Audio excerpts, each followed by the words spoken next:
Hi everyone, delonewolf here and welcome back for the Sunday recap, my weekly vlog where I talk a bit about my last week in games. And as always, we'll start with EVE Online, where I spent a decent amount of time mining last week rather than doing exploration rounds. It's been pretty interesting getting in my Orca, looking for a belt that still has some resources available. So it really depends. Sometimes there's this big rush on all the Veldspar that's available, and sometimes you can still find some pretty nice belts in Exile, where you can just sit and mine anything that's close to you. That gives you a decent amount of ISK and a decent amount of time just doing that. I'm focusing on compression at the moment. We will take a look at the compression markets and things like that as things evolve, because I do feel like the trade hub situation is pretty volatile at the moment. Things are evolving, I would say, away from Jita towards Amar and perhaps also towards Minmatar space. So overall, this is a pretty good time to be gathering resources. They're worth a lot of ISK, and all your time spent mining is actually very, very valuable. You get a quite nice return after you spend like an hour mining, compress that stuff and get ready to sell it on the market. I think it's pretty damn impressive. I also did a little bit of exploration, but yeah, after spending some time mining, basically I didn't feel any reason to go for hours and hours. I was actually hunting for wormholes that would lead me to the Triglavian space. Those apparently don't exist in Highsec. You have to go to wormhole space in order to find those. So I didn't know that.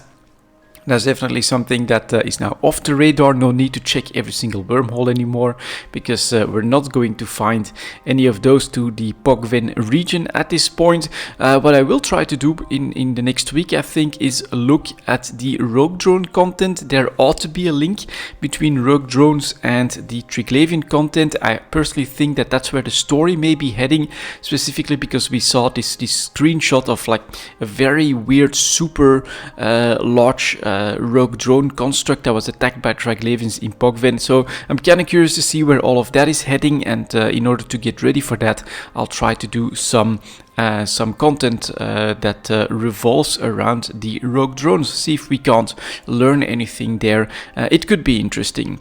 After that, of course, our general businesses, BPCs and PI. PI is really struggling with all the ISK flowing into the mineral market at the moment, and then CCP announcing the dynamic bounty system that should really reduce the flow of ISK into the game as well.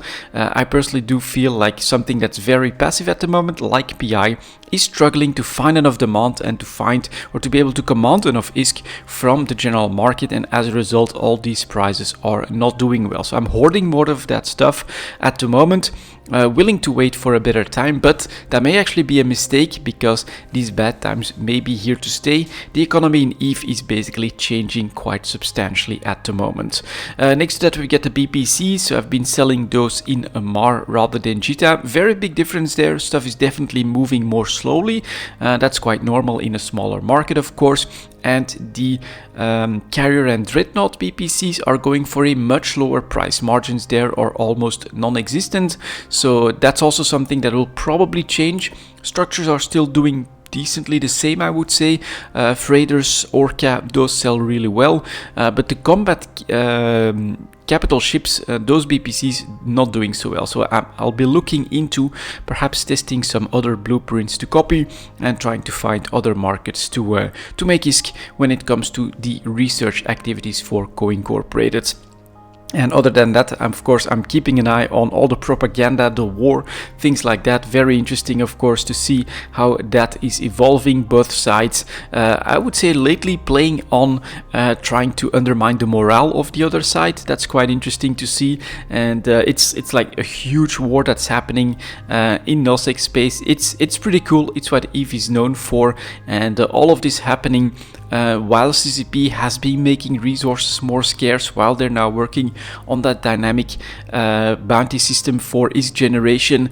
It's definitely an interesting time, because I think all the losses that are being inflicted right now hurt a lot more than they would have a year ago or 2 years ago when everything was so plentiful. So I do think that the meaningfulness of loss has been reintroduced into the game, and that's a big part as to why this war has such high stakes at the moment and is so intense. So I would say it's a pretty cool time to be playing EVE Online. Lots of changes that have happened, that are still happening, and that are yet to come. I look forward to all of that, and so I'm having a blast in EVE Online at the moment.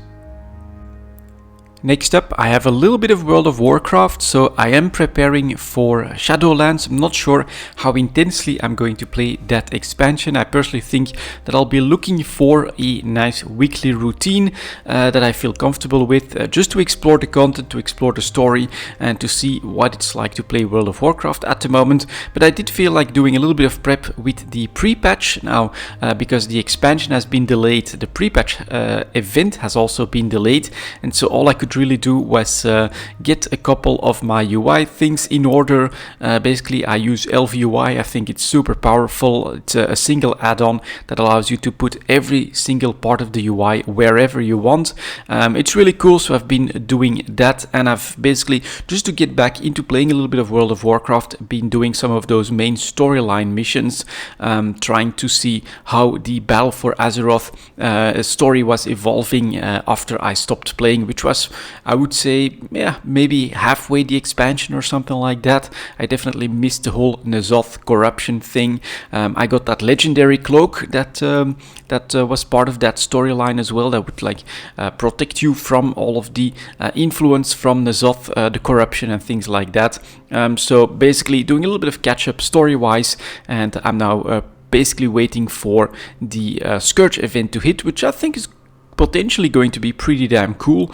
It'll also, of course, have some catch-up mechanics when it comes to gear, so I'm basically looking to prep for Shadowlands by spending some time in the World of Warcraft. Not too much time, definitely not going super hardcore. I'll be looking for that balance to combine WoW with EVE Online and probably some other stuff as well, because the first bit of rumblings on a new Path of Exile expansion or leak have been starting to come out as well. I'm basically also trying to find a plan for what I want to do when that new leak is going to hit there as well.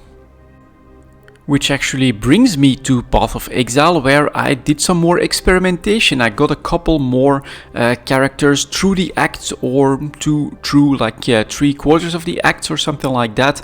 Just experimenting on some of the different builds that I could try for that next league that I was mentioning.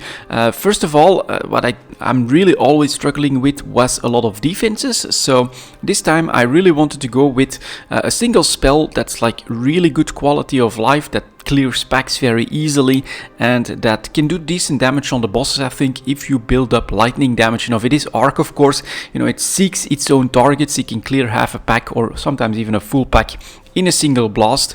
And then I went with a Marauder that then turned into, I think it's a champion, super defensive class. No, it's not champion. I think it's Juggernaut. Yeah, that's it. Focusing on, like, whenever you get hit, I receive those endurance charges that increase my defenses.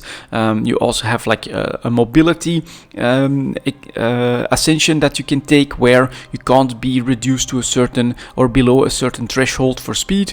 And then finally there's also one that gives you like a big boost of armor from your chest. Just getting 5% damage reduction, I think, is pretty big as well. And so I tried to combine just a completely defensive ascension with a spell that I think works really well. It's very easy to do, and I went basically through the acts very easily, very smoothly, after I managed to get the setup going. Of course, at first your Marauder just doesn't have the intellect, the intelligence points to use arc, but once I got that going, I was like super tanky. That felt really nice. I could just get next to a boss and take a couple of hits, take a look at their mechanics, learn a little bit from that, whereas some of my other builds are just so glass cannony that they tend to just die in a single shot.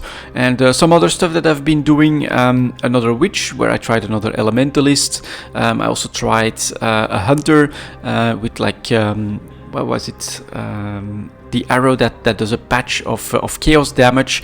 Didn't work out that well. I just really can't get into that playstyle for the bows at the moment. Not sure why that is, but that didn't work so well. And yeah, I've just been doing a little bit more experimentation in Path of Exile, trying other abilities, trying other classes, just to see what I like, what I don't like, and basically already getting into that prep mode for the next league there as well. And that was my last week in games, guys. Thank you very much for watching, and as always, I'll see you next time.